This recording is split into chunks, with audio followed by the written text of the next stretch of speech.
فاتی هست. لذا بسیاری از چیزها هستند که در ادیان گذشته هستند حالا مشروعیت ندارند، اما در خود زکریا هم همین روزه را گویا گرفت، مریم گرفت.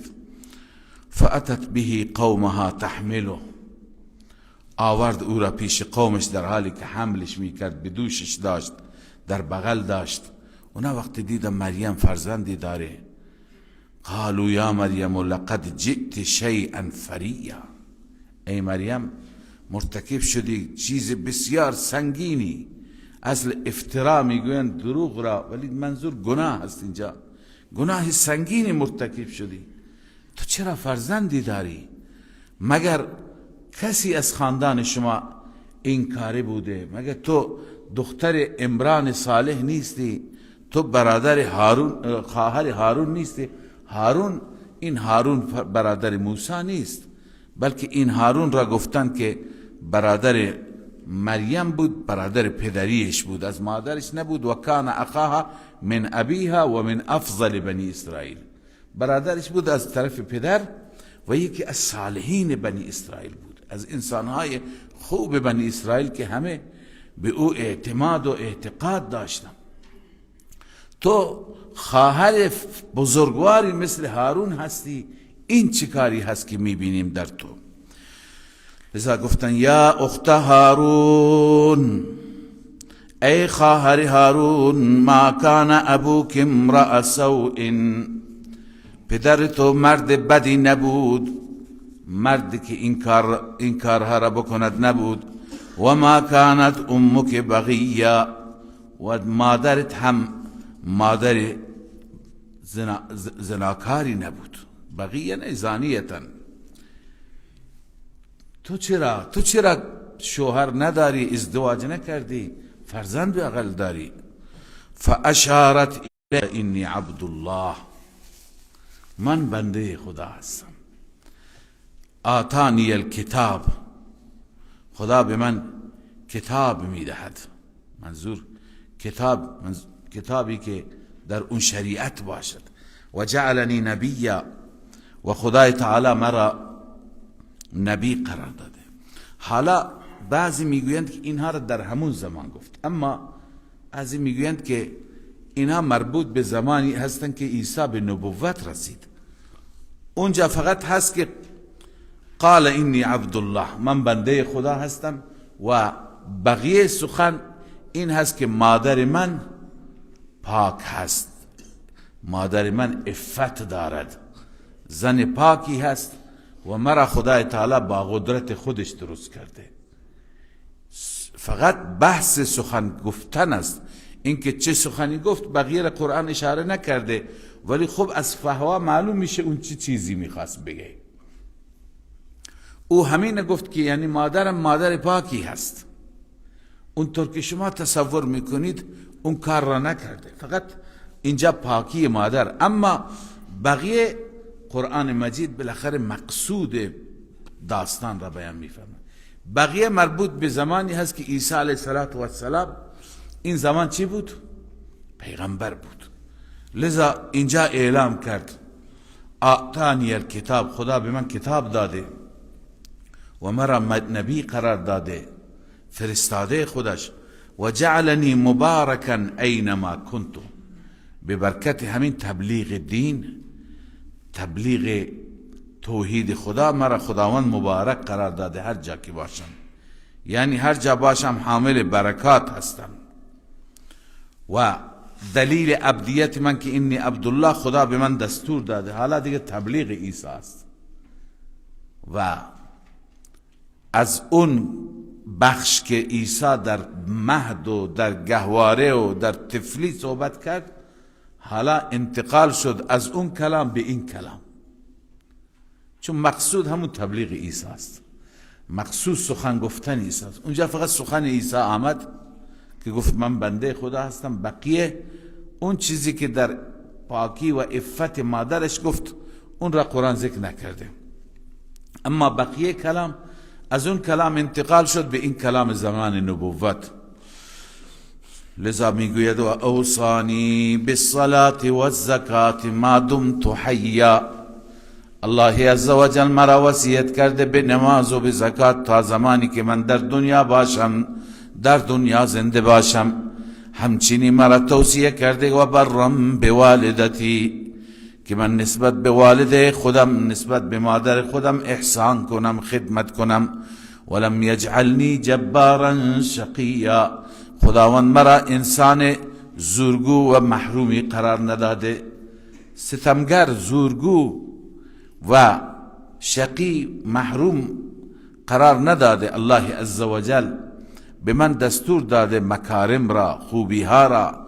والسلام علی یوم ولدت و یوم اموت و یوم ابعث حیا. از سوی پروردگار در هر صورت برای من سلامتی هست.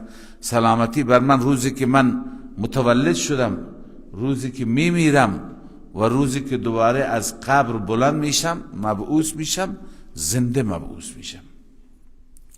خب این داستان ولادت سیدنا عیسی علیه السلام بود که از این داستان مختصر هم رد یهود شد که عیسی علیه السلام را اونها والعیاذ بالله فرزند حرام و نامشروع می گفتند، و هم رد مسیحیان شد که عیسی علیه السلام را بهش جایگاه خدایی و فرزند خدا می گفتند. الله تعالی اون چیزی که واقعیت بود، که واقعیت ولادت عیسی، متولد شدن عیسی از مریم اما بدون پدر، به دستور خدای عزوجل خارق العاده پیدا شدن عیسی علیه السلام هست. اون چیزی که مفسرین میگن عیسی علیه السلام در 30 سالگی به نبوت رسید. معمولا انبیا در 40 سالگی به نبوت میرسند، اما بعضی از انبیا استثناء هستند. بعضی اوقات استثناءاتی در قانون وجود دارد. مثلا درباره یوسف علیه السلام هم میآید که در جوانی 33 سالگی، بعضی اونها هم میگن 30 سالگی. عیسی علیه السلام هم در 30 سالگی. بالاخره عیسی پیغمبر شد و خدای تعالی او را به نبوت برگزید و بعد دستور داد که به قوم تبلیغ بکند، پیام خدا را برساند. و میگوین عیسی علیه السلام در 33 سالگی به آسمان ها خودش. اولین چیزی که عیسی گفت این افتخار داشت برای عبدیت خودش. شما خواندید در سوره نساء، آخر سوره نساء، که لن یستنکف المسیح عیسی ابن مریم ان یکون عبدا لله، این که بنده خدا باشد این را برای خودش عار نمیداند، این را بد نمیداند، این را افتخار میکنه. اینجا هم ببینید عیسی چگونه افتخار میکنه بر عبدیت، بر این که بنده خداست. لذا الله میفرماید ذلک عیسی ابن مریم، این هست عیسی ابن مریم، قول الحق، یعنی سخن راستینی که الذی فیه یمترون، که در این شک دارند مسیحیان، اون سخن حق، سخن واقعی، اتفاق واقعی اینه که خدای تعالی بیان میفرماید. حالا مردم این نسبت ناروا و نسبت کفری را میدهند که میگن فرزند خداست. ما کان لله ان یتخذ من ولد، برای خدا سزاوار نیست این که برای خودش فرزندی بگیره، یعنی نائبی، ولیعهدی، جانشینی. مگه خدا عاجز است؟ مگه خدا ناتوان است؟ علیاذ بالله نیاز دارد. سبحانه، او از این پاک است که فرزندی برای خودش انتخاب کند، نائب و جانشینی برای خودش انتخاب کند. خدای تعالی قدرتش چنان قدرتی هست. حالا بعد از این قدرت خدا را میخوانیم. خدای تعالی قدرتش چنان هست که هر چیزی را تا اراده میکنه به وجود میآید. او چه نیازی دارد؟ و ان الله اذا قضى امرا فانما یقول له کن فیکون. هرگاه خداوند فیصله امری بکند، فیصله کاری بفرماید، جز این نیست که به اون کار میگه کن، فقط به وجود بیا، فیکون، او فوراً به وجود میآید. لذا الله چنان ذاتی هست، نیازی به نائب ندارد. و ان الله ربی و ربکم، این ادامه تبلیغ عیسی است. عیسی گفت که من بنده خدا هستم و خدا به من این توصیه را کرده ما دمت حیا و برا بوالدتی، این تمام توصیه بودن.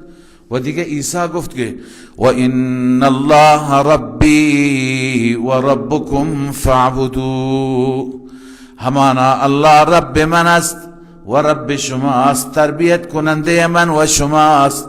فاعبدوه، فقط او را پرستش کنید، در کنار پرستش او، عبادت او، غیر الله را عبادت نکنید. هذا صراط مستقیم، این صراط مستقیم است. یعنی صراط مستقیمی که بار بار از خداوند مطالبه میکنیم توحید فی العبادت است، فقط خدا را عبادت کردن و در عبادت کسی را شریک نساختن، این هست صراط مستقیم. اما حالا سوال اینجا هست که وقتی که عیسی علیه السلام مبلغ توحید بود، علمبردار توحید بود، چرا این همه گروه ها در پیروان عیسی داریم؟ هر یکی یک اعتقاد، هر اعتقادی با اعتقاد دیگر زمین تا آسمان فرق میکنه. اعتقاداتشون چنان از همدیگه دور هستند که همدیگر را کافر مطلق میدانند. حالا مسلمانان گاهی با همدیگه اختلاف داشته باشند، در اصول که ندارند، در توحید ندارند، در فروع دارند، در احکام دارند، در نحوه بجا آوردن دارند، اون هم در مسائل در حد استحباب، اولا غیر اولا. اما اونها که این همه از هم دیگه فاصله دارند، قرآن میفرماید فاختلف الاحزاب من بینهم، احزاب فی ما بین خودشون اختلاف کردند، هر یکی یک چیزی میگفت. مثلا احزابی که در میان مسیحیان هستند در زمان قدیم، حالا 3 گروه هستند امروز که معروف هستند، عناوین جدیدشون مثلا امروز هستند کاتولیک ها، پروتستان ها، اینها هستند گروه های مسیحیان که اظهار وجود کردند، هر یکی یک دیدگاهی، یک نظری، با هم دیگه خیلی تفاوت دارند. اون زمان اون چیزی که در کتاب ها نوشته، یک گروه بود به نام نستوریه. نستوریه چی می گفت؟ تفسیر قرطبی آورده، قالت النستوریه منهم هو ابن الله. گروه نستوریه از مسیحیان چی می گفت؟ می گفت هو ابن الله. و والملکانیه ثالث و ثلاثه، گروه دیگری به نام چی بود؟ ملکانیه بود از مسیحیان. او می گفت که 3 خدا هستند، از 3 تا خدا سوم عیسی است. 2 تا دیگه یا روح القدس و خداوند یا مریم و خداوند. اون قدیم مریم را می گفتن، حالا امروز مسیحیان تثلیثی حضرت جبرائیل را میگن، روح القدس را میگن. والقالت الیعقوبیه هو الله. اما گروه دیگری هست یعقوبیه، او میگه عیسی ابن الله نیست، خود خداست. در آسمان ها یک عنوانی دارد، در زمین یک عنوانی دارد، بالاخره اتحاد هست، خدا یکیه. پس اگر درباره عیسی نظرات زیادی است، فاختلف الاحزاب من بینهم، احزاب فی ما بین خودشون با هم اختلاف کردند. فویل للذین کفروا من مشهد یوم عظیم، این تخویف اخروی هست، هلاکت برای آنهایی که کفر کردند. من مشهد به معنی اون صحنه بزرگ قیامت، اون جایی که همه حاضر می شوند، همه حضور می یابند. از صحنه بزرگی که از صحنه قیامت در اون روز عظیم، در اون روز عظیم برای این کسانی که کفر کردند وای هست، هلاکت هست، واویلا هست. اسمع بهم و ابصر، اینها هر دو فعل تعجب هستند. اسمع بهم و ابصر، یعنی چقدر بینا چقدر شنوا. یعنی اینا اون روز آیا قدرت دیدن و یارای دیدن دارند؟ اگر دارند خیلی بینا هستند، خیلی شنوا هستند.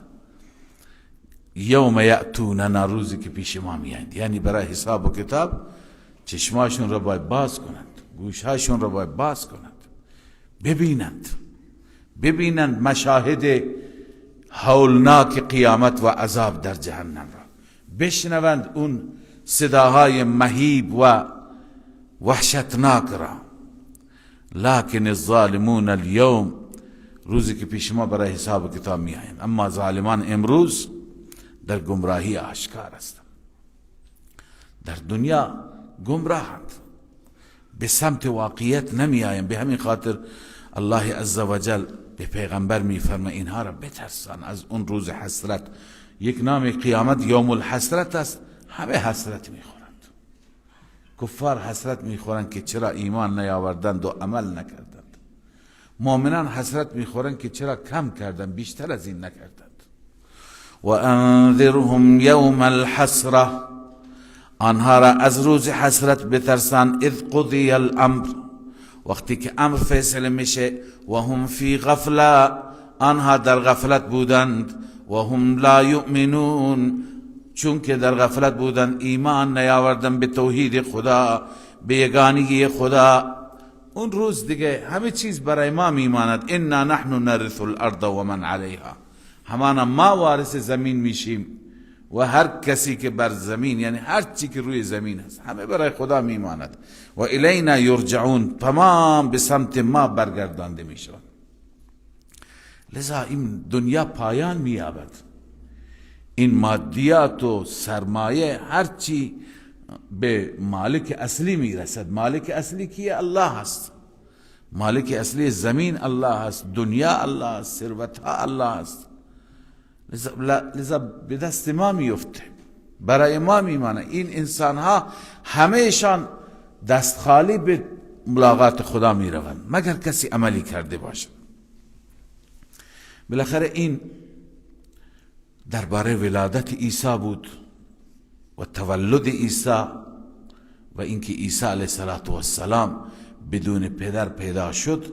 بنابر این حکمت بود، نه بنابر اینکه فرزند خداست یا خود خداست یا قدرت خدایی دارد. نه، بنده خداست. خودش گفت انی عبدالله. برای رسالتی فرستاده شد، کتابی بهش داده شد. اما اینکه میبینید پیروان بظاهر پیروان عیسی نظرات متفاوتی دارند، اختلاف کردند، اونا اختلاف کردند. علماء سو با هم دیگه اختلاف کردند و هدف از اختلافات اونها مسائل دنیا هست. هر یکی میخواست که یک نظری قائم بکند، یک گروهی را حول خودش جمع بکند. هر یکی یک نظری قائم کرد. واذکر فی الکتاب ابراهیم، این دلیل نقلی از ابراهیم علیه السلام هست و جواب شبهه دیگه هست. شبهه اینه که وقتی که این پیامبر میگه من بر دین ابراهیم هستم، چرا بر اون آیین اصلی ابراهیمی نیست؟ الله تعالی جواب میده که آیین اصل ابراهیم توحید هست، یکتاپرستی هست، همینی که پیغمبر بر او هست. اگر میخواهید آیین ابراهیم را بدانید، بیایید و سخنرانی ابراهیم را، تبلیغ ابراهیم را، دعوت ابراهیم را ببینید که به چه طرفی دعوت میداد. واذکر فی الکتاب ابراهیم، در این کتاب در قرآن یاد ابراهیم را بیاور و از ابراهیم یاد کن. انه کان صدیقا نبیا، همانا ابراهیم در قول، در فعل، در نیت، عمل صدیق بود، راستگو بود. سخنش هم راست بود، عملش هم راست بود، نیتش هم راست بود و نبی خدا بود. از طرف خدای تعالی به مردم خبر میداد. نبی از نبع هست، خبر دادن. خبر میداد که چه بکنند چه نکنند، چه اعتقادی چه ایمانی خوب هست داشته باشند و چه چیزی شرک هست داشته نباشند، همه چیز را به مردم خبر میداد. اذ قال لابیه یا ابتی. حالا ببینید این سخنرانی ابراهیم که این خودش یک دلیل نقلی هست. شما کسانی که ادعای پیروی ابراهیم دارید، چه یهودی ها چه مشرکان، شما اگر ابراهیمی هستید ببینید تبلیغ ابراهیم را بر علیه شرک تبلیغ کرد، مبلغ و توحید بود.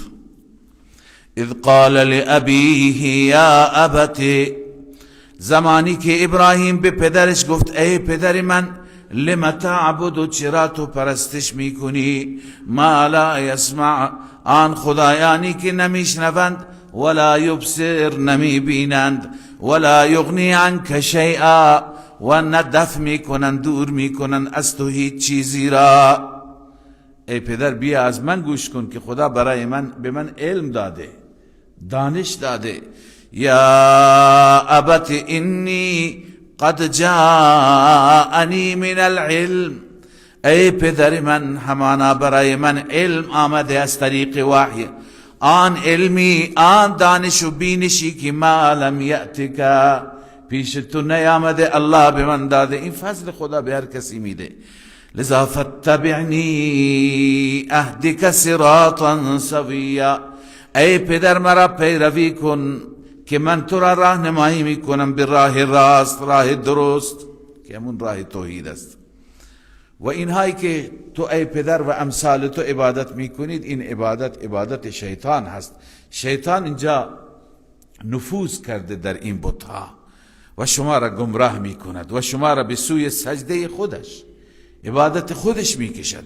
یا ابت انی، یا ابت لا تعبد الشیطان، ای پدر من تو پرستش نکن، عبادت نکن شیطان را، ان الشیطان کان للرحمن عصیا، شیطان نسبت به رحمان نافرمان است، او بندگان رحمان را به سمت نافرمانی و به سمت تمرد میکشد.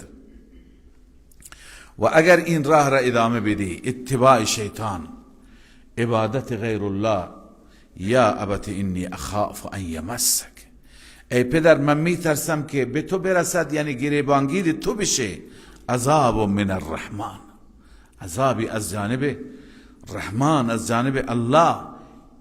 این مسیری که تو میری این مسیر عذاب است، مسیر خشم خدا است.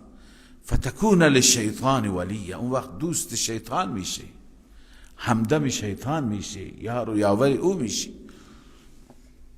اما پدرش استدلالی بلد نبود، علمی نداشت، فقط تهدید.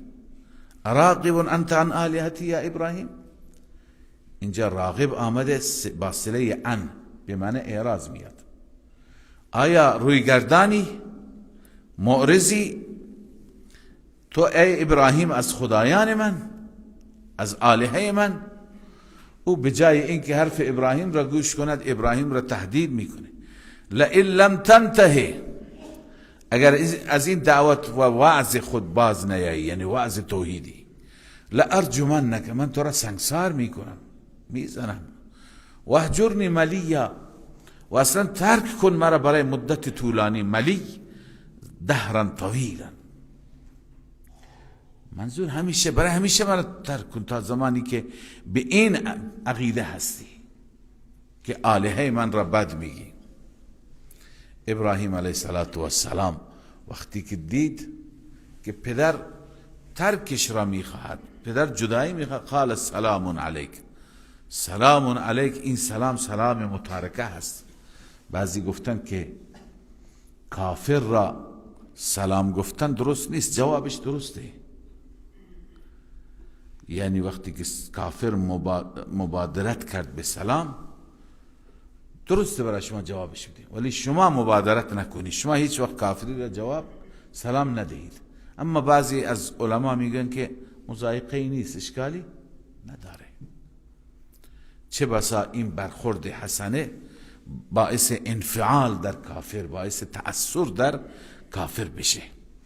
لذا اینجا که ابراهیم علیه السلام پدر را سلام گفت، این سلام سلام متارکه هست، یعنی خدا حافظ. معنیش اینه ساستغفر لك ربی، ان قریب برای تو از ربم مغفرت میخواهم، بخشش میطلبم. انه کان بی حفیه، همانا اون ذات نسبت به من بسیار مهربان است. خدا نسبت به من چی هست؟ مهربان است. او دعا را قبول میکنه. حالا عنایت داشته باشی که استغفار برای کافر و مشرک درست نیست، اما تا زمانی که زنده هستند استغفار تاویل داره، گنجایش داره. به چه معنا؟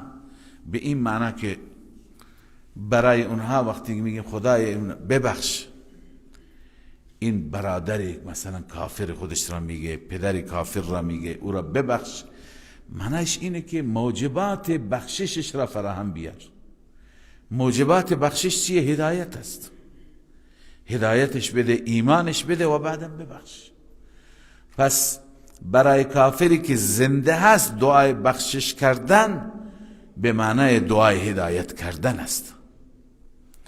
اما بعد از این که مرد دیگه حالا امکان هدایت نیست دیگه.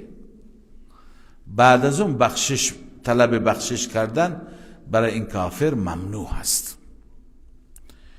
ابراهیم علیه السلام هم که بعداً استغفار میکرد، خدای تعالی میفرماد و ما کان استغفار ابراهیم لابیه الا عن موعده وعدها ایه. همین وعده هست، ساستغفر لك ربی. ابراهیم اگر برای پدرش استغفار میخواست به خاطر وعده بود که با وعده بسته بود. اما فلما تبین له انه عدو لله، وقتی که برای ابراهیم مشخص شد که این پدر تا آخر دشمن خدا میماند، یعنی خدای تعالی از طریق وحی به ابراهیم گفت که این با کفر میمیرد، امیدی در ایمانش نیست، دیگه بعد از اون استغفار نخواست، تبرأ منه، اعلام چی کرد؟ بیزاری کرد. لذا اینجا هم همین میگه که ساستغفر لك ربی، یعنی برای هدایتش، اما وقتی مشخص شد دیگه نکرد. انه کان بی حفیه، اون رب نسبت به من بسیار مهربان است. لذا بعد از اینکه ابراهیم را در آتش انداختند و خدای تعالی آتش را برای او گلستانی قرار داد، خدای تعالی دستور داد ای ابراهیم برو به جایی که این سخنان تو خریدار داشته باشند، اینها قابل هدایت نیستند، از اینجا هجرت کن، کوچ کن، برو به سرزمین شام. لذا ابراهیم علیه السلام سرزمین اصلیش عراق بود، بابل بود. از اونجا حرکت کرد و آمد به سمت چی آمد؟ به سمت شام آمد. لذا گفت که و اعتزلکم، من از شما جدا می شوم، نه تنها از شما جدا می شوم، از همه خدایان شما، از این دین کفری و شرکی شما فاصله می گیرم. و اعتزلکم و ما تدعون من دون الله، من از شما جدا می شوم، فاصله می گیرم، هم از شما هم از خدایان باطل شما. و ما تدعون من دون الله، آنهایی که شما به جز الله می خوانید آنها را. و ادعو ربی، این مسلک من است، این دین من است، این عقیده من است. من فقط و فقط ربم را می خوانم، من فقط از رب می خواهم. عسى الله اكون بدعاء ربی شقیا، این توقع را دارم که نباشم به دعای ربم محروم نشم.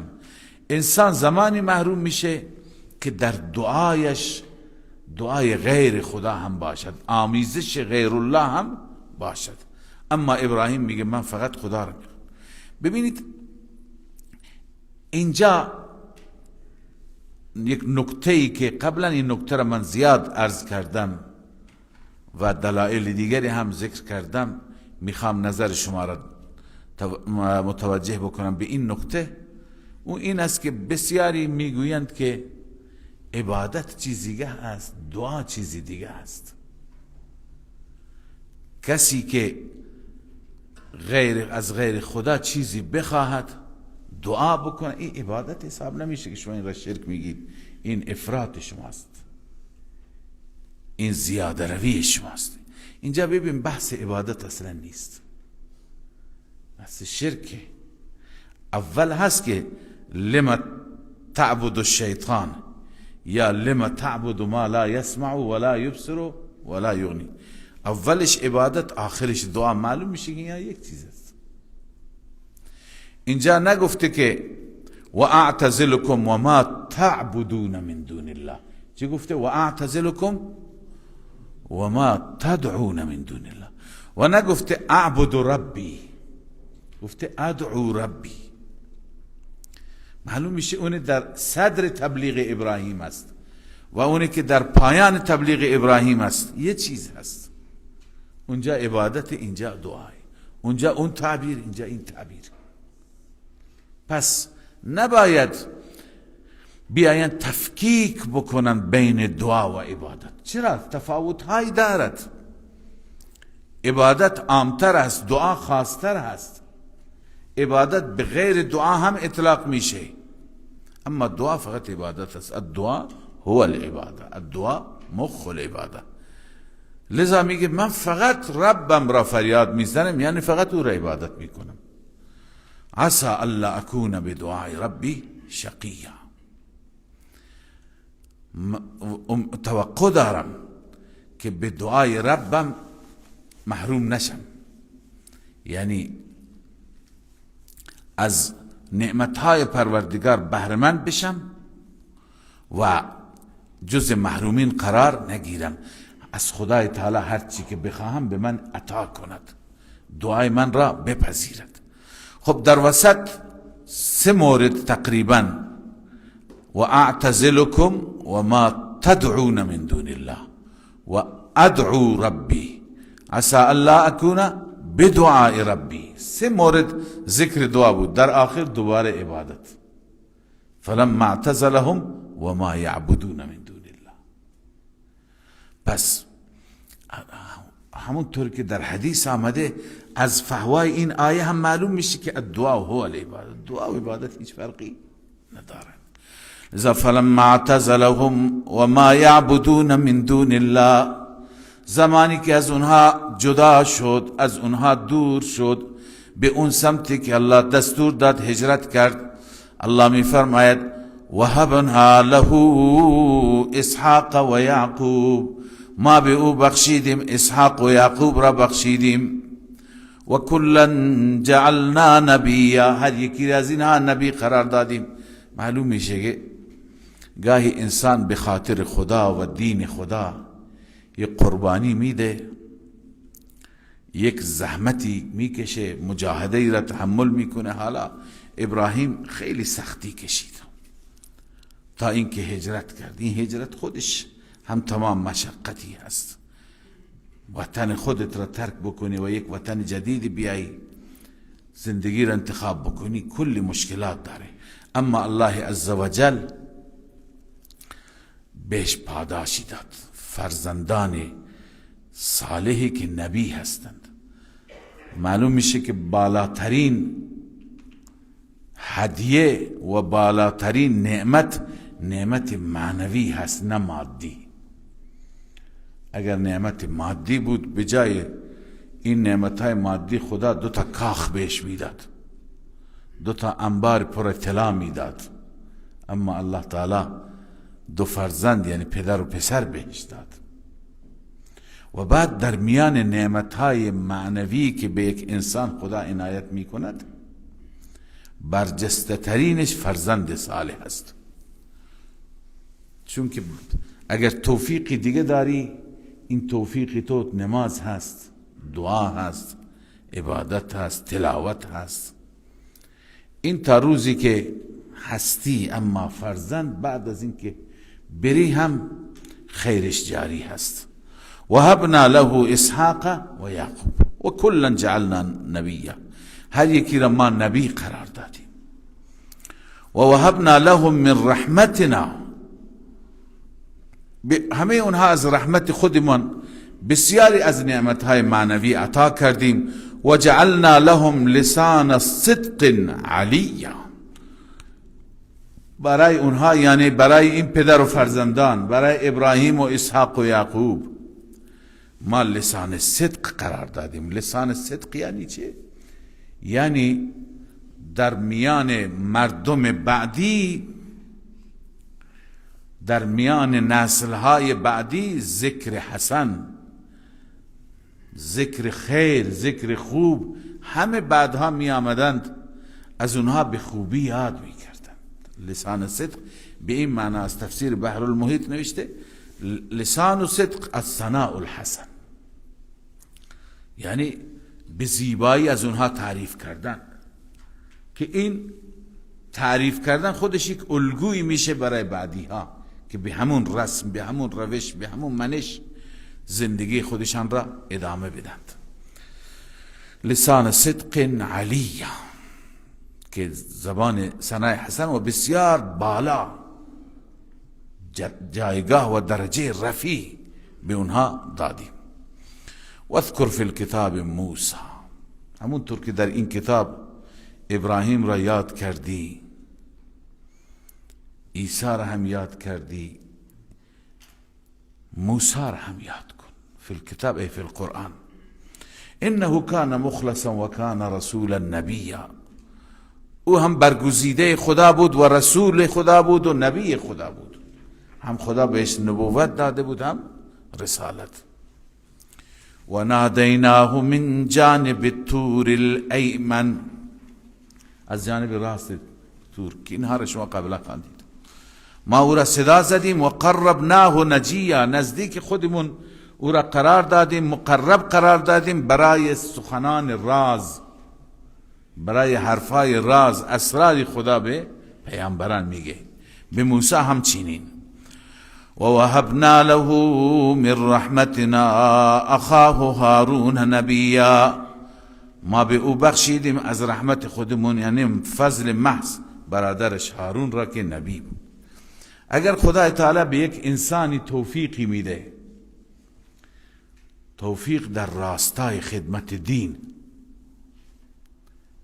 داره کار دین میکنه، کار دعوت، کار تعلیم، کار تبلیغ، اما از فرزندان خودش یا برادرش، از اعضای خانواده، کسانی که خدای تعالی به عنوان معین هم انتخاب میکنه که در کارهای خیر و این امور خیر و فرهنگی دینی او را یاری میکند، بازوی او هست، این چی میشه؟ این عرض کنم که یک نعمت ویژه هست. خدای تعالی به عنوان برای بقیه پیغمبران فرزندانشون را ذکر میکنه. حالا خواندیم برای ابراهیم فرزندانش اسحاق و پشت سر اسحاق یعقوب را ذکر کرد.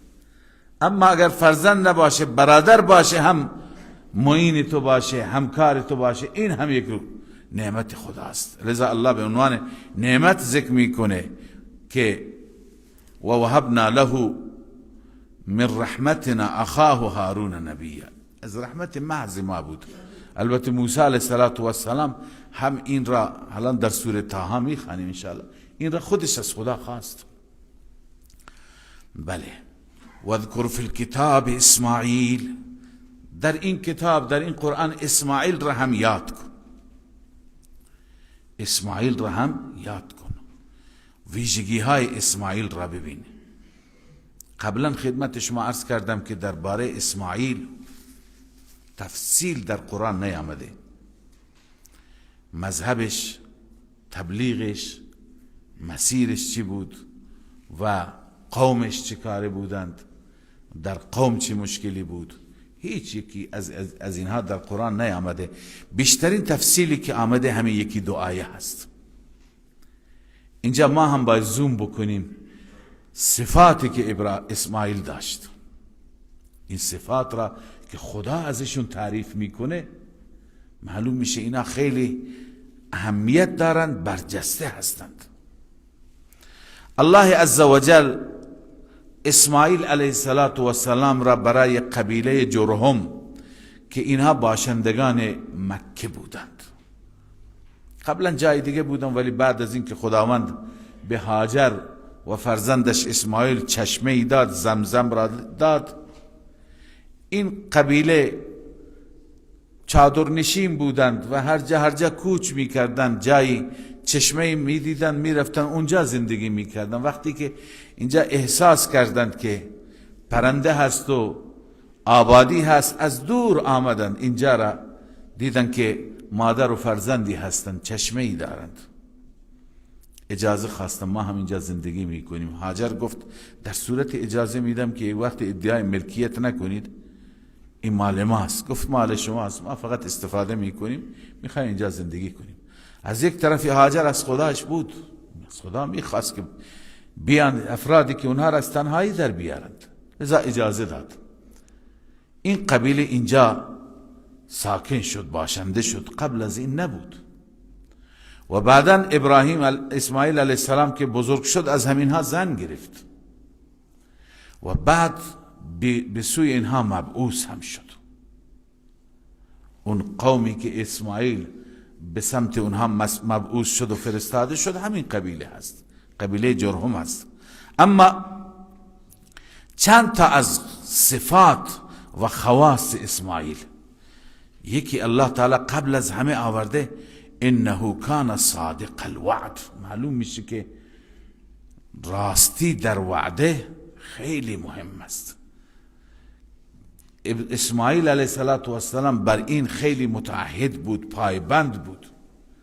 و یکی از گناهان بزرگ هست که انسان وعده خلاف باشد. وعده ای که میکنه بدترین چیز چی هست؟ خلف وعده هست. و این صفت در فرزند اسماعیل، یعنی در محمد صلی الله علیه و سلم بسیار برجسته هست. سیرت نویسان در سیرت پیامبر نوشتند قبل از اسلام، قبل از اینکه رسول الله به نبوتی برسد، با کسی معامله کرد، اون زمانی که هنوز به عنوان شوهر خدیجه بود، داد و ستد میکرد، معامله میکرد و با کسی وعده کرد که فلانجا جنسی را، چیزی را به او تحویل بدهد. آن حضرت صلی الله علیه وسلم حسب وعده همونجا رفت، منتظر من، اینقدر منتظر من تا شب شد، برگشت آن حضرت. ولی چون وعده کرده بود گفت خلف وعده نشه. روز بعد رفت، این روز هم تمام شد، شب شد، برگشت. روز سوم رفت، اون طرف روز سوم آمد. آن حضرت گفت که کجا بوده؟ 3 روز من اینجا علاف کردی. یعنی به خاطر اینکه خلف وعده نشود تا 3 روز مرتب به همون محل وعده میرفت. پس معلوم میشه که این چیز معمولی نیست که قبل از هر چیزی، حتی قبل از نماز، این را ذکر کرده خدای تعالی. اخلاق که یکی از اون اخلاقیات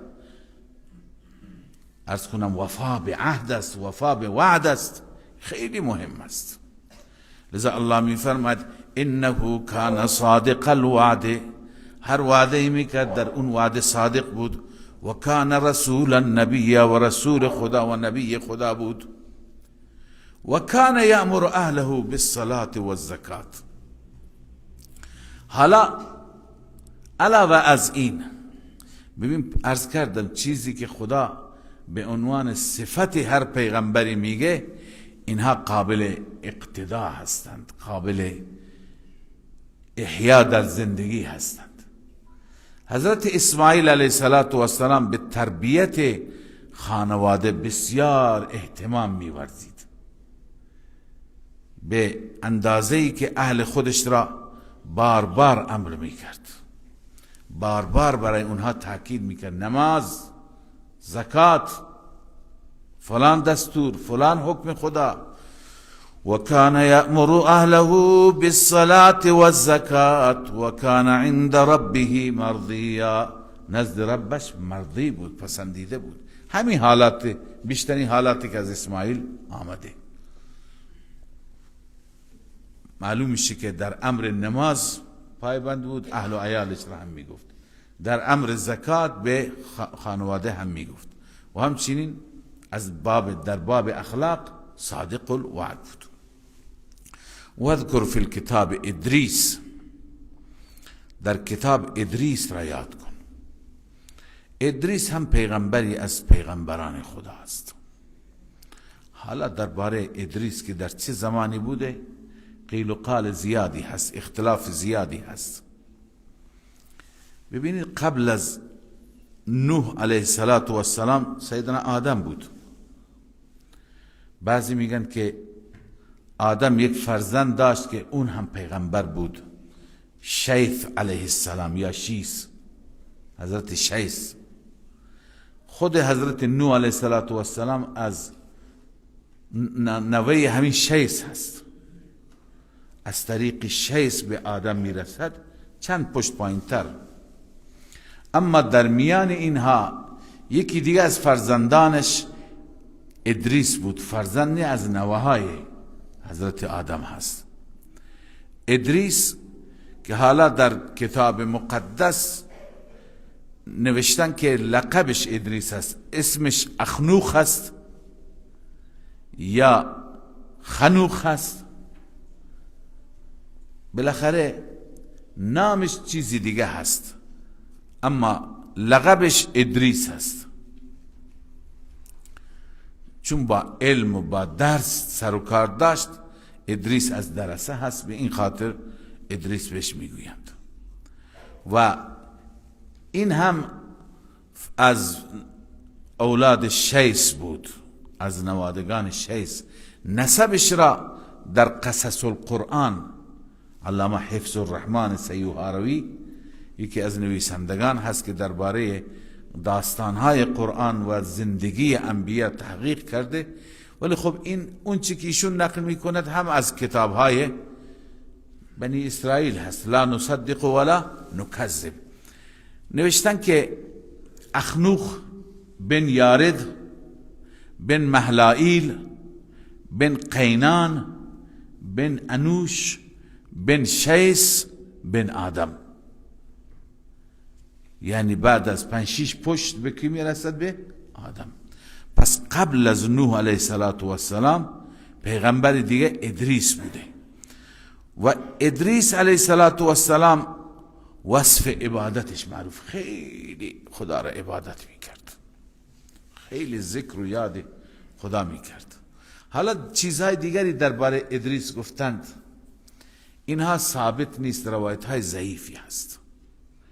اینکه ادریس علیه السلام با فرشته دوست بود و به اون فرشته سفارش کرد که به اسرائیل بگوید جانش را نگیرد، چون وقتی فضیلت عبادت را شنید و بهش جبرائیل گفت که هر عبادتی که میکنی چقدر اجر و چقدر عرض کنم پاداش برای تو ذخیره میشه، حریص شد که بیشتر زنده بماند تا بیشتر بتواند عبادت کند.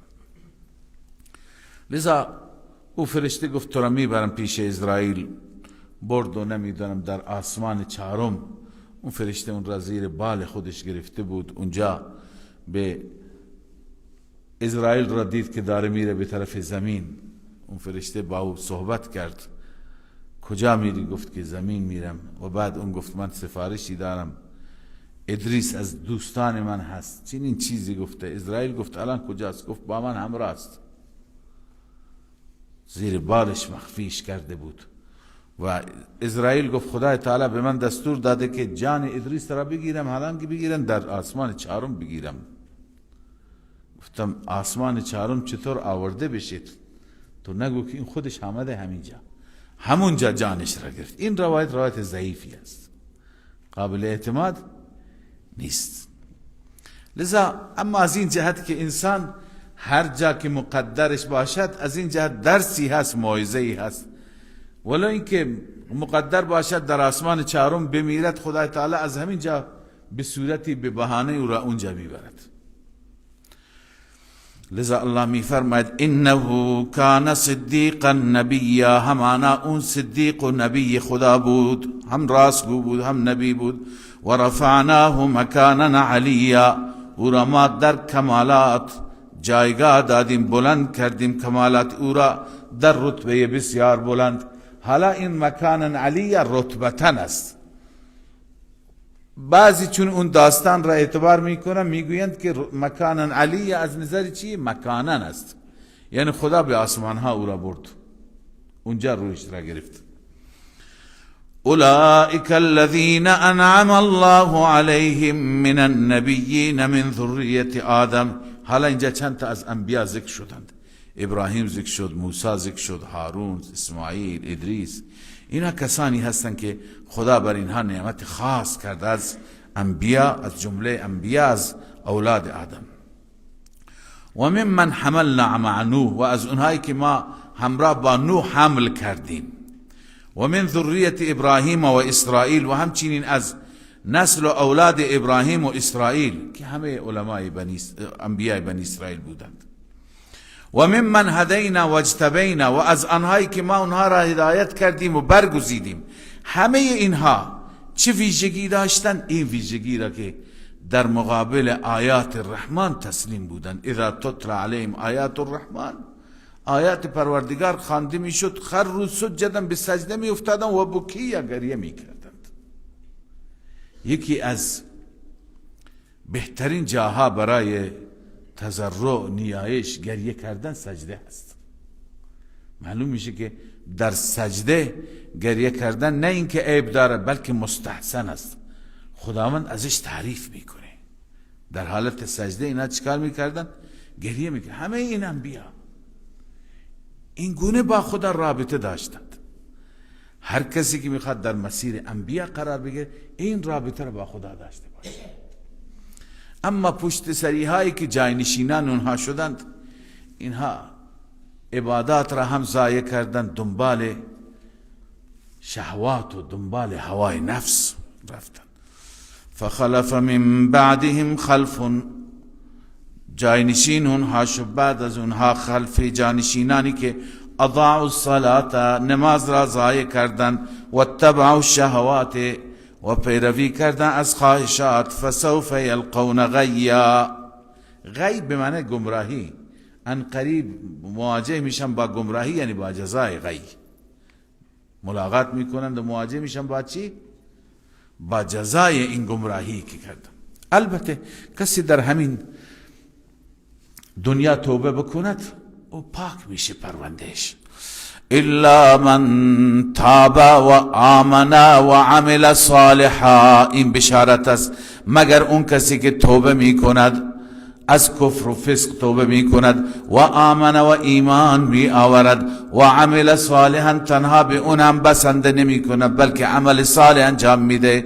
فاولئک یدخلون الجنه، این افراد، این کسانی که توبه کننده هستند، اینها داخل بهشت می شوند. ولا یظلمون شیئا، هیچ ظلمی بر آنها صورت نمی گیرد. یدخلون الجنه، کدوم جنت؟ جنات عدن التي وعد الرحمن، در اون جنات جاودانه، در اون جناتی که اقامت خواهند داشت همیشه، اون جناتی که وعد الرحمن عباده بالغیب، رب مهربان وعده کرده با بندگانش بالغیب، یعنی ندیدند و وعده او را پذیرفتند. حالا ما جنت را ندیدیم ولی به وعده خدا شک دارید یا ایمان و باور؟ ایمان، یقین. لذا الله می فرماید که وعد الرحمن عباده بالغیب، ندیده وعده کرده که بندگان ندیدن. انه کان وعده مأتیا، همانا وعده او می آید. مأتی یعنی آمدنی هست. اتا به معنی چی؟ آمد، این مفعولش هست. مأتیا یعنی آمدنی هست، وعده او چیزی هست که می آید.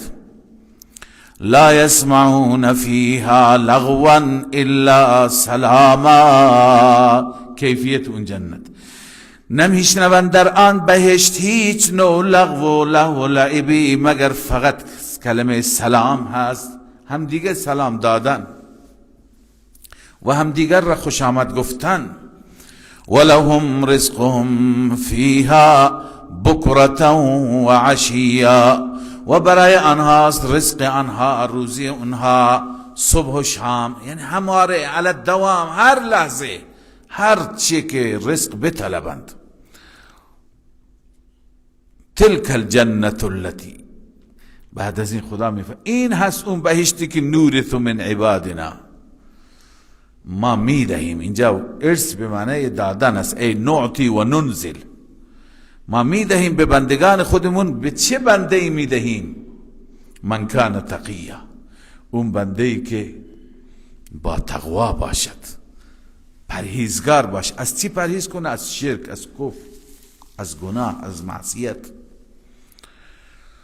و ما نتنزل الا بامر ربک، ما فرود نمیاییم مگر به دستور پروردگار. معنی این آیه کم کم نازل میکنیم تا اینکه دلت را قرص کنیم و تو را تقویت کنیم. هر آیه که می آمد باعث تقویت. رب آسمان ها و زمین و ما بینشان هست، فاعبده، وقتی که چنان صفاتی داره فقط او را عبادت کن. واستبر لعبادته، یعنی در عبادت او صبر کن، استقامت داشته باش، در عبادت استقامت داشته باش، همیشه عبادت کن. هل تعلم له سمیه؟ سمی اینجا به معنی هم صفت، هم نام نه، هم صفت. آیا برای خدا هم صفتی میشناسی؟ سراغ داری؟ مثل خدا هم صفت باشه. خدا خالق است، او هم خالق باشه. خدا رازق است، او هم رازق باشه. خدای عزوجل مدیر و مدبر و متصرف است، او هم باشه. نیست. پس وقتی نیست فقط خدا را صدا بزن، غیر خدا را صدا نزن. تا اینجا بالاخره هم بحث توحید بود، هم به نقل از انبیا، سخنان انبیا، مواعظ بلیغ انبیا. در بخش دوم در این قسمت بیشتر سرزنش است، عتاب است برای اهل شرک، اهل کفر. و یقول الانسان، مثلا اونها چی میگویند؟ انسان میگوید اذا ما متو، آیا هر وقتی که ما مردیم، لسوف اخرج حیا، آیا ان قریب دوباره به صورت زنده از قبر بیرون کرده میشویم؟ الله تعالی میفرماید این بعید میدونند. برن به تاریخ خودشون، آفرینش خودشون، اول خودشون چی بودند.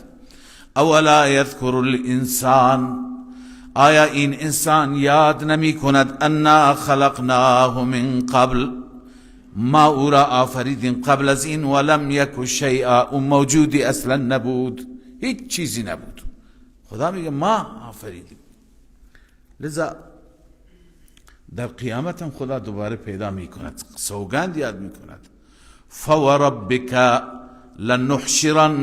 لنحشرنهم والشیاطین، قسم به رب تو که ما اونها را همه را حشر می کنیم با تمام شیاطین جنی و انسی. والمعنى انهم يحشرون مع قرنائهم من الشیاطین، با تمام شیاطین قرین که اون در کنار اونها بودند، اونها را گمراه کردند، همه را ما حشر می کنیم و می پرسیم. ثم لنحضرنهم حول جهنم جثیا، سپس ما آنها را حاضر می کنیم اطراف جهنم که جثیاً، جثی شما قبل خواندید سوره جاثیه، جاثیتاً یعنی بزانو افتاده، کنایه از عجز است، بزانو افتادن اونجا. ثم لننزعن من كل شیعه، سپس از هر گروهی، از یهود، از نصارا، از مجوس، از مشرکین، از غیر اینها، از هر گروهی بیرون میکنیم. ایهم اشد علی الرحمن عتیا، آنهایی که، هر یک از اونهایی که سختتر بود بر رحمان، بر پروردگار از نظر سرکشی، یعنی خیلی در مقابل پروردگار سرکش بود، این سرکش ها را ما بیرون میکنیم و اول اینها را به جهنم میبریم.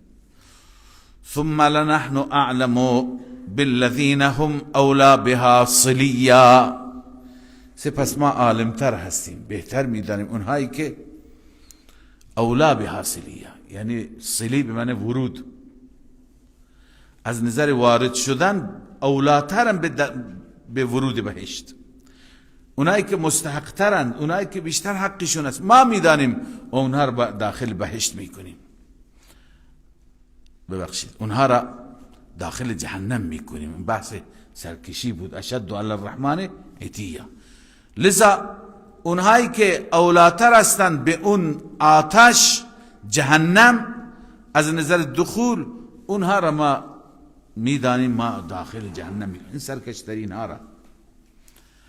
باز الله تعالی میفرما و این منکم الا واردها، هیچ یکی از شما نیست مگر وارد جهنم میشه. هر یکی از شما انسان ها چطور وارد میشه الله بهتر میداند. اهل تفسیر دو تا توجیه آوردند.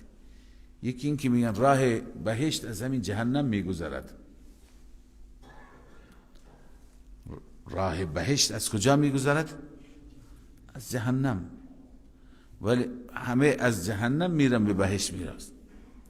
ولی خب اونهایی که کفار هستند وقتی که میرن میسوزند و میافتند.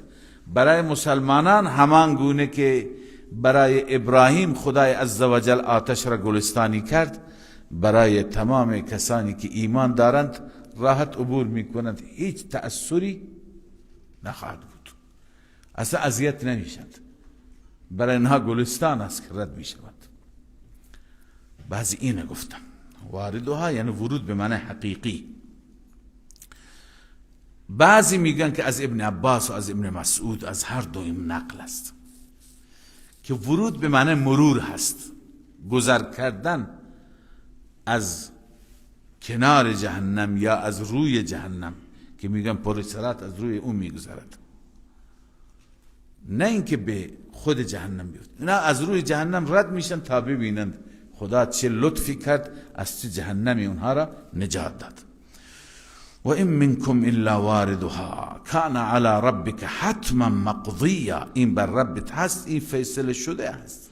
حتما یعنی حتما هست و فیصله شده است. ثم ننجی الذین اتقوا، سپس ما نجات میدهیم کسانی را که از خدا میترسن، پرهیزگارند. و نذر الظالمین فیها جثیا، اما ظالمان را در جهنم میگذاریم که به زانو افتادند. لذا این جهنم هست برای سرکشان. و اذا تتلى عليهم آیاتنا قال الذين كفروا للذين آمنوا ای الفریقین خیر مقاما و احسن ندیا. مشرک بیچاره همیشه عقلش در چشمش هست، به قول مردم عوام. یعنی اون فقط به ظاهر نگاه میکند، به معنویت نگاه نمی کند، به قوت و کیفیت نگاه نمی کند. اونا وقتی که تبلیغ می شدن می گفتن ببینید از ما کدوم بهتر است. کسی که هم نشینان و هم مجلسی های معتبرتری داشته. چون پیش ابو جهل و اینا کی می آمدن؟ تمام رؤسای قبایل، سرداران قوم، آدم های معتبر از نظر دنیوی می گفتند هم نشینان ما ندی یعنی هم مجلسی های ما اینا هستند.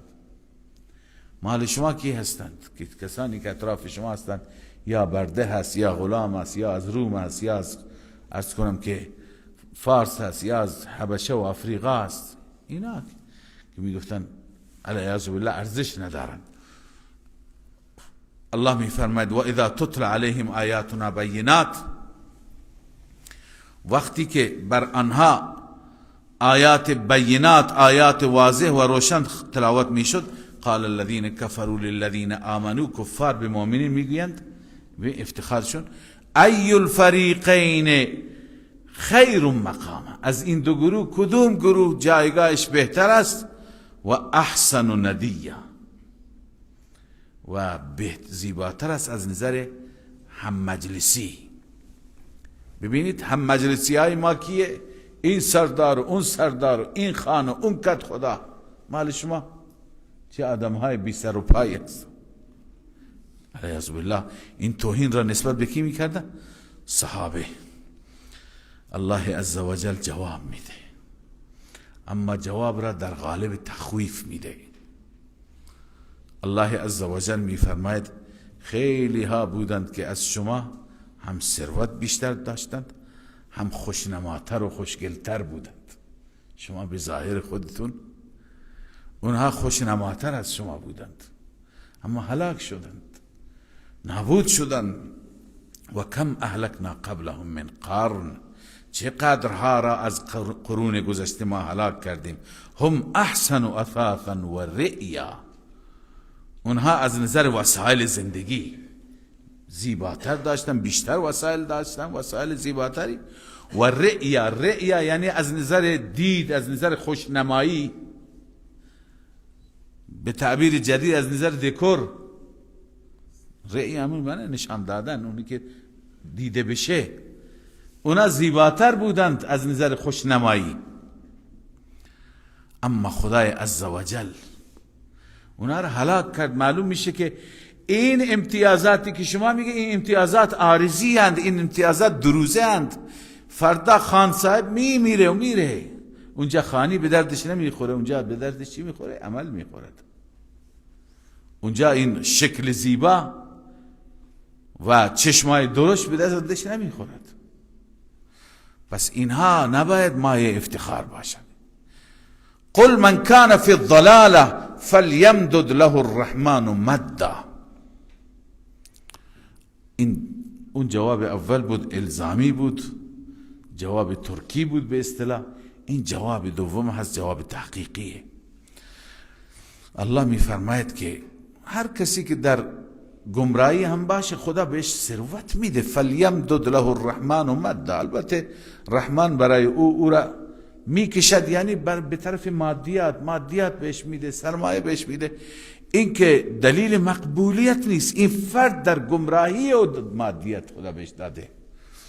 حتی اذا رأوا ما یوعدون، حتی وقتی که این انسان در دنیا متذکر نمیشه چون غرق مادیت هست، در آخر وقتی که میبیند آن چیزی که وعده داده شدند، چی را میبیند؟ اما العذاب، مثلا عذاب میاد، گرفتار عذاب میشه.